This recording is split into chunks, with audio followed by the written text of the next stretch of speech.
Assalamualaikum Bu Erni. Bagaimana hari ini? Alhamdulillah baik. Alhamdulillah. Sudah siap masuk kelas?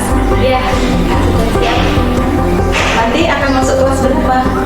Kelas 10.5. Kemudian materinya? materinya tentang peluang. Oh ini ya, peluang materi semester genap. Iya. Terus kira-kira nanti untuk materi ini apa yang menjadi tujuan pembelajarannya?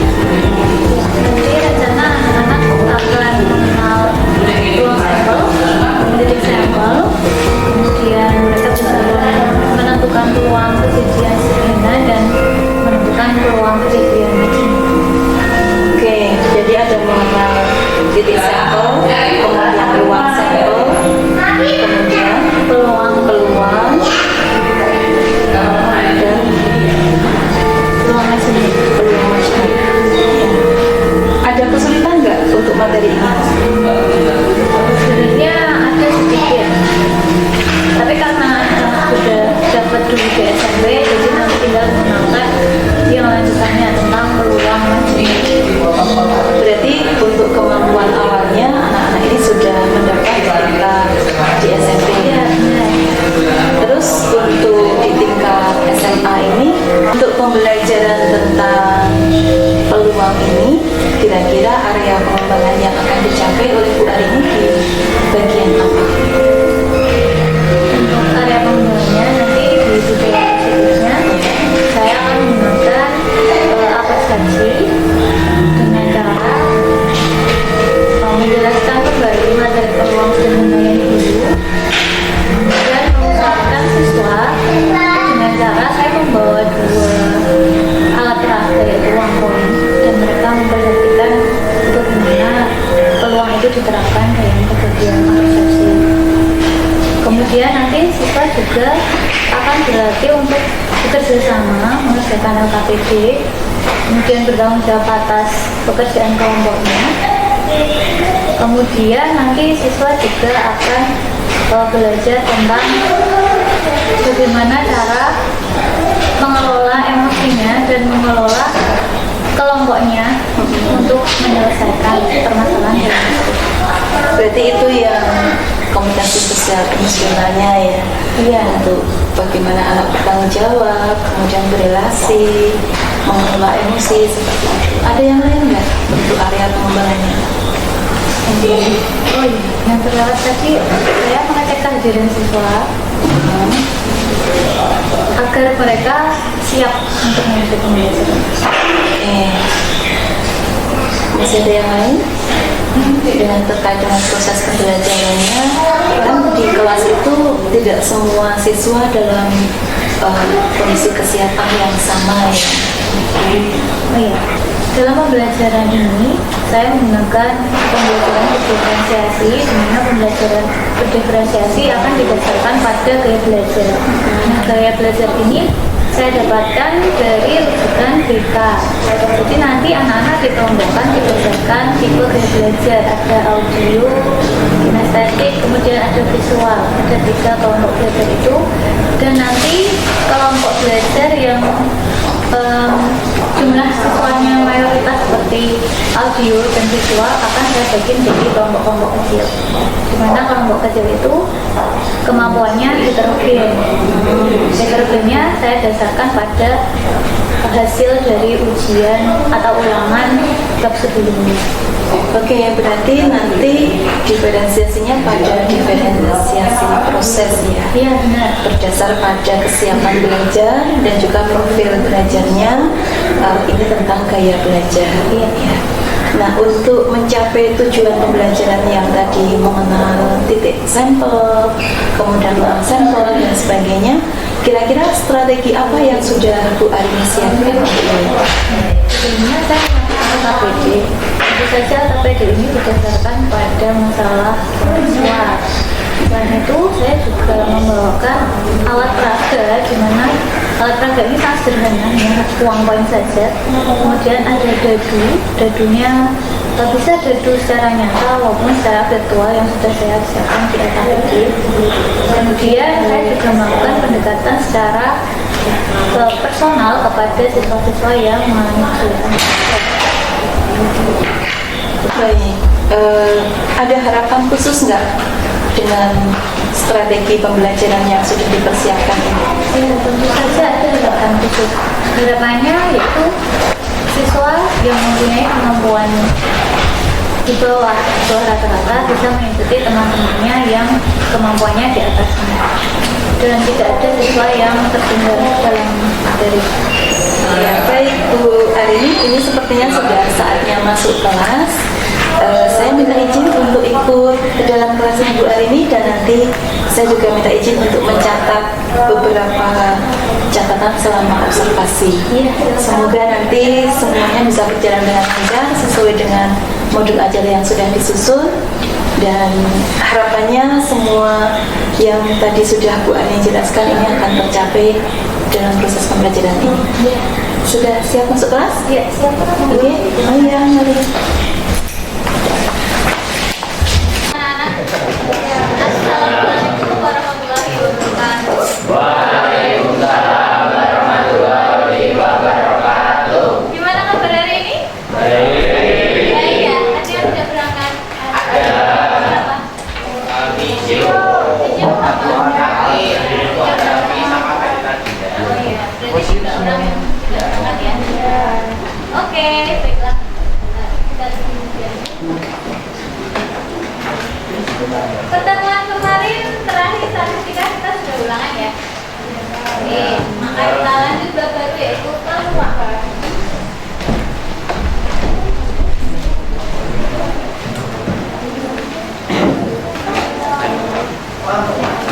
Yes, peluang. Nah, hari ini kita belajar apa aja?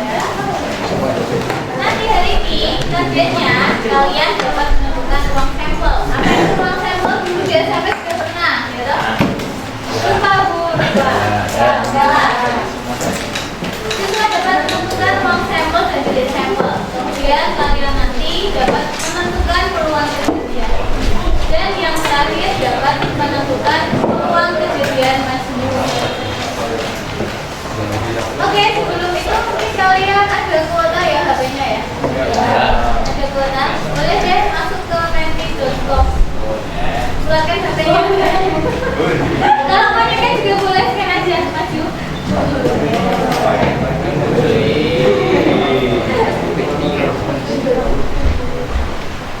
Menti.com, kemudian kodenya kalian masukkan. Sebelum kita pelajari peluang, ibu mau tahu dulu kalian pengetahuan tentang peluang itu sampai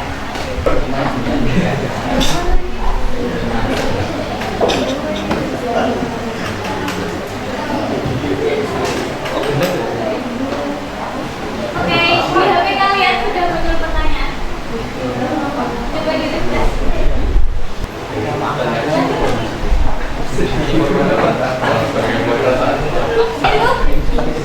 Cukup ya, sepertinya sudah oke, tapi itu ada beberapa anak yang kayaknya oke, biar gak ngantuk deh, ibu mau cek. Kalau ibu bilang tepuk pagi, berarti kalian tepuk 1 kali. Kalau tepuk siang, 2 kali. Kalau tepuk malam, tepuknya setengah, soalnya kan ngantuk ya. Nanti kita cek ya. Tepuk 1. Oh sorry. Tepuk pagi, tepuk siang, tepuk malam. Iya. Berarti jawabanku kode-kode tadi. Oke, ibu akan lanjutkan. Bagaimana sih penerapan materi peluang dalam kehidupan sehari-hari? Seperti yang diperhatikan Prano tadi untuk mendapatkan hiburan. Itu termasuk peluang, ya toh? Kalau enggak iya, ya tidak. Gitu? Contoh yang lain, ibu bawa koin 500-an sama koin 1000-an. Kalian suka yang mana? 1000. Yang paling suka duit siapa nih? Yang punya. Boleh bantu ibu untuk menjorok apa namanya?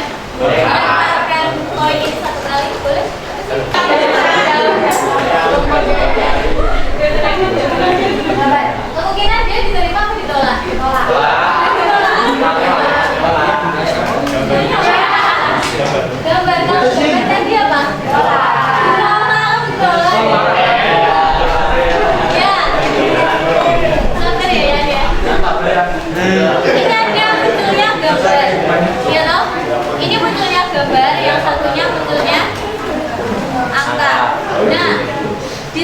adalah penerapan dari peluang. Kalau ditanya, oh ruang sampel itu yang seperti apa toh? Ruang sampel itu adalah semua kemungkinan yang dapat terjadi. Apa saja ruang sampelnya? Ada angka, ada gambar. Ini namanya ruang sampel. Gitu? Kalau titik sampel apa? Angka-angka, gambar-gambar. Ya kalau 2 koin. Kalau 2 koin ini didotoskan bareng, mungkin bisa satunya gambar, satunya angka. Kalau 2 koin, kalau 1 koin titik sampelnya yang apa? Angka dan gambar, good. Berarti titik sampel itu apa? Titik sampel itu? Yes, good. Titik sampel itu adalah anggota dari ruang sampel. Kalian boleh menyebutkan gambar saja atau boleh menyebutkan angka saja. Kalau ditanya berapa jumlah titik sampelnya, ada berapa? 2. Ada berapa jumlah ruang sampelnya? 1. Ruang sampel loh ya? Ruang sampel tadi apa loh? Semua kejadian yang muncul. Ada gambar, ada angka. Berarti ruang sampelnya ada berapa jumlahnya? 2. Good. Ini kalau 1 koin. Kalau 2 koin? 4. Apa saja? Tak boleh. Angka gambar. Ini balik. Terus apanya yang balik lagi? Ini. Ada berapa? 4. Tahu bedanya? Tahu ya? Ya, kalau dadu gimana? Kalau dadu gimana tuh? Nah, ini dua ini kebetulan tidak bawa dadu, tapi bawa dadu virtual ya. Ini kalau dadunya dia ada 1. Terlihat kan dari belakang? Ini kalau buat ini bawah kan bahaya karena ada iklannya bawahnya. Iklannya kadang itu sangat terlalu. Nah, ini adalah contoh pelemparan 1 dadu. Ini Bu Ari melemparkan. Oh, ada keluar angka 1. Ada lagi? Ada lagi? Ada lagi? Apa terus? 3 dan seterusnya. Berarti ruang sampelnya ada apa saja? 1, 2, 3, 4, 5, 6. Kalau Bu Ari ini lemparnya 2, ruang sampelnya ada berapa? Ada? 12. Iya, ada 30? Dari mana tahu? Ini yang 2 nggak muncul-muncul. Nah, ini kamu lemparin. Nah, nanti kamu boleh akses ini ada di LK kalian. Nah, ada 4, ada lagi dilemparin. Oh, yang itu 23 dan seterusnya. Ini adalah contoh titik sampel. Titik sampelnya misalnya 23, 33, 44 dan seterusnya. Kalau ruang sampel berarti semua kejadian yang muncul dari pelemparan 2 dadu itu. Kalau misalnya 1 dadu 1 koin, ada berapa tuh ruang sampelnya? 8. 1 dadu 1 koin? Ada? Tahu dari mana? Ya, oke. Itu ada di sini di kegiatan kalian. Nanti targetnya kalian bisa menentukan ruang sampel, kemudian bisa menentukan banyaknya anggota ruang sampel sama cara mencari ruangnya. Kita berkelompok saja sesuai dengan pembagian daya belajar kalian yang kemarin. Yang audio dengan audio, yang kinestetik dengan kinestetik, yang visual dengan visual. Yuk, segera. Bu Ari itu ya, dari 10 ya.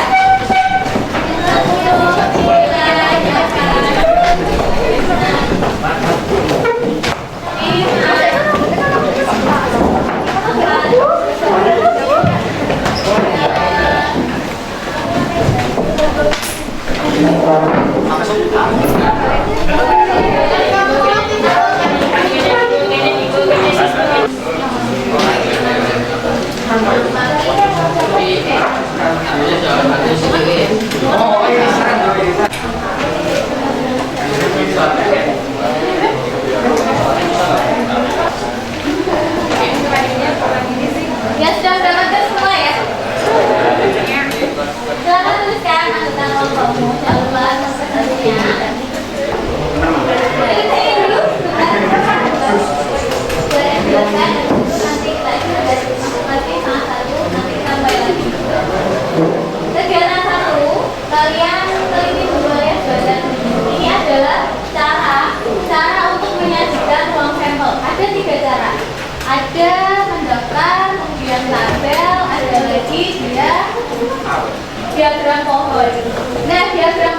kalian edit ya, ini kotaknya ini tertumpuk alias kurang ke bawah. Jadi ini harusnya cabangnya 3, harusnya cabangnya 3, harusnya cabangnya 3. Gitu? Oke. Terus lagi kegiatan kedua, kalian ikuti petunjuknya hati-hati. Kalau tidak jelas silahkan tanya ke Bu Arini atau tanya ke temanmu boleh. Di sini ada kegiatan 2 peluang kejadian. Kalian boleh juga akses apa namanya ini aplikasi buat bantu kalian. Kalau mau di scan boleh di scan. Kalau misalnya kalian tidak bisa jawab ya itu bagus sekali. Kemudian yang ketiga ada kegiatan peluang kejadian saling lepas. Nah di sini nanti kalian akan mencoba untuk menemukan apa tuh peluang kejadian saling lepas itu. Gimana tuh konsepnya dan gimana penerapannya. Karena setelah peluang kejadian saling lepas, nanti ada peluang kejadian tidak saling lepas. Tapi konsepnya kalian harus paham ini dulu. Baru lanjut ke tidak lepas itu seperti apa. Gitu? Ada pertanyaan? No? Tidak ada ya? Baik, silahkan diskusi. Kita istilahnya jam berapa?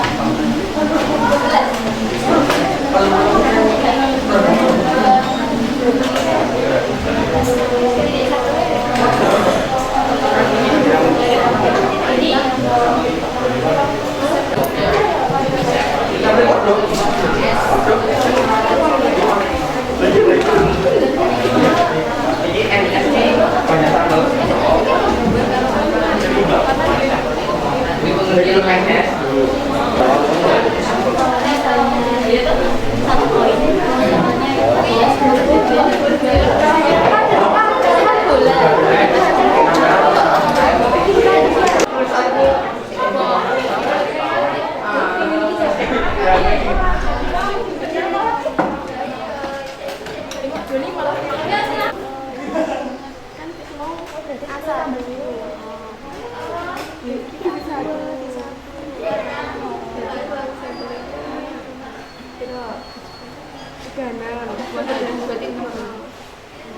Ini berarti bisa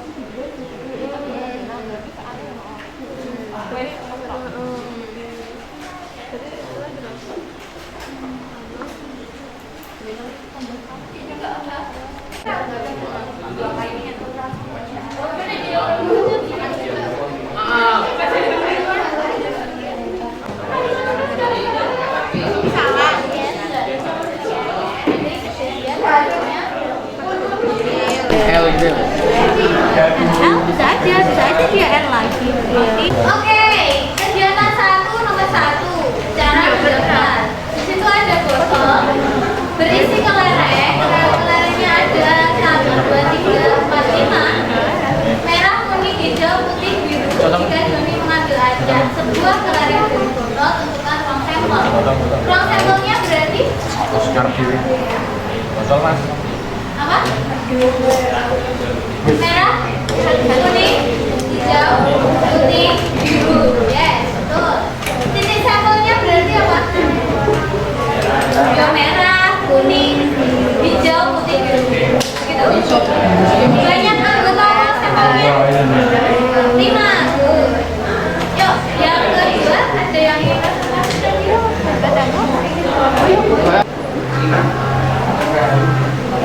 Dua, ambil keping mata uang logam dan penyelesaiannya seperti pada gambar di atas. Uang sampel adalah angka 2, 3, 4, 5, ditambah G2, G3, G4, G5, G6 tersebut adalah uang sampel. Sampelnya adalah angka 1, 2, 3, 4, 5, 6, G2, G3, G4, G5, G6. Ini diturun yang mana? Ya, banyaknya anggota ruang sampel adalah 12.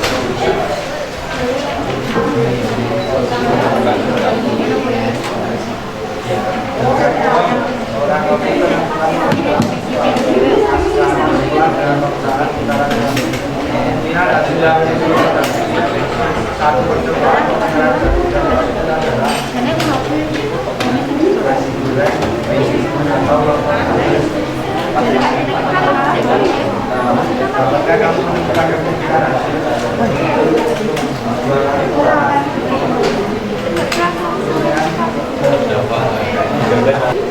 sebagai roti isi, N nasi goreng, L lontong sayur. Putaran pertama R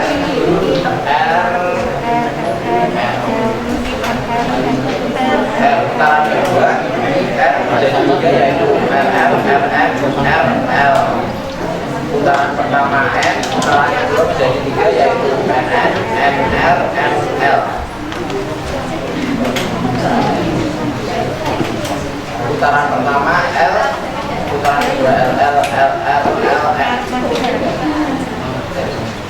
Sampelnya adalah semuanya adalah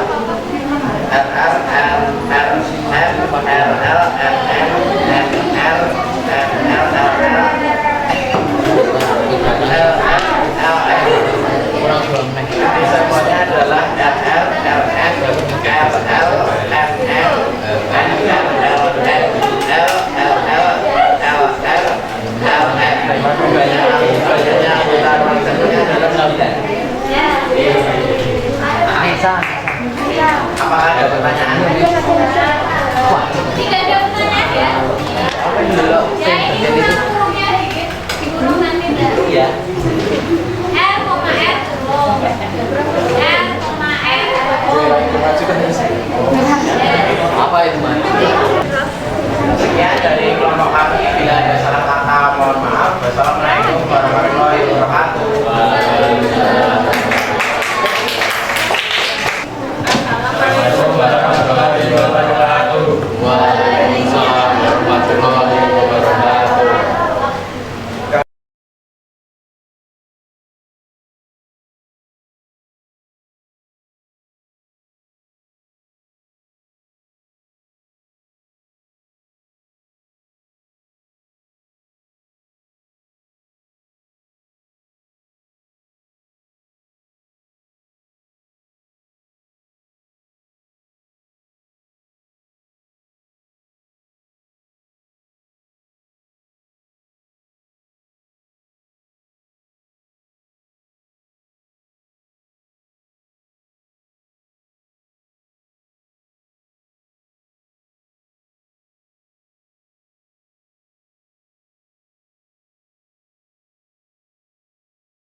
secara umum deh dari yang awal, yang tengah sampai yang akhir. Mulai dari ruang sampel itu apa? Sampel, jumlah ruang sampel, peluang kejadian, kemudian peluang kejadian majemuk sampai yang ini nih, peluang kejadian saling lepas.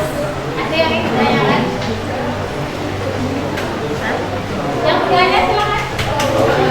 Ya, ruang sampel itu apa sih? Juga tambah. Oh ya.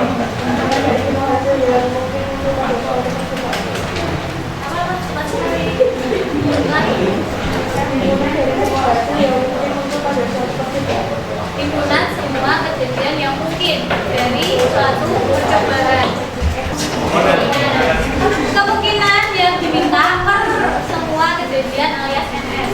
Kalau Bu Ari ditanya berapa peluang muncul mata dadu jumlah 5. Dari 2 buah dadu dilempar 1 kali.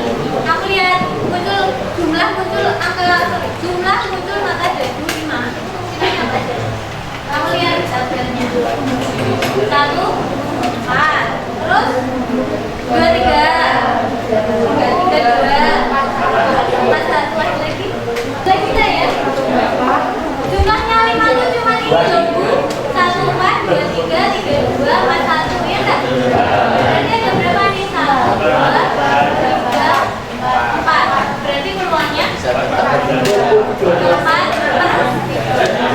36 alias 1, 9. Yang akan muncul pada suatu peristiwa yang sekarang ataupun yang akan datang. Gitu. Kemudian ruang sampel itu apa tuh? Yes, jumlah semua atau anggota dari percobaan yang mungkin terjadi alias semuanya. Kalau peluang kejadian saling lepas apa? Boleh, ketika tidak ada irisannya atau irisannya adalah hubungan kosong, atau dengan kata lain dia kejadian di mana 2 kejadian atau lebih dia tidak mungkin terjadi secara bersamaan. Gitu?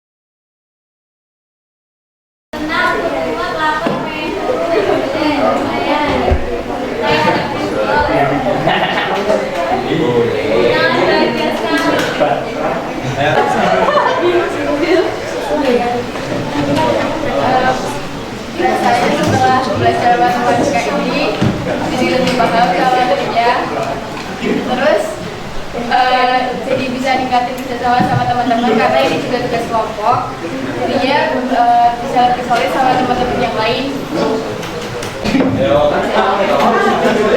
Oke, sampai sini dulu ada pertanyaan lagi. Tidak, oh ya, ini nanti angkanya Ibu dikumpulin saja, nanti biar Ibu koreksi dan Ibu nilai saja. Gitu ya? Baik, kalau tidak ada pertanyaan, kita lanjut minggu depan. Materinya masih tentang peluang, tapi tentang peluang kejadian tidak saling lepas. Gitu? Baik, kalau tidak ada pertanyaan, kita akhiri dulu. Terima kasih untuk kerjasama dan semangatnya, tetap kompak seperti ini. Kita akhiri, ya. Wassalamualaikum warahmatullahi wabarakatuh. Waalaikumsalam. Tangan buat diri.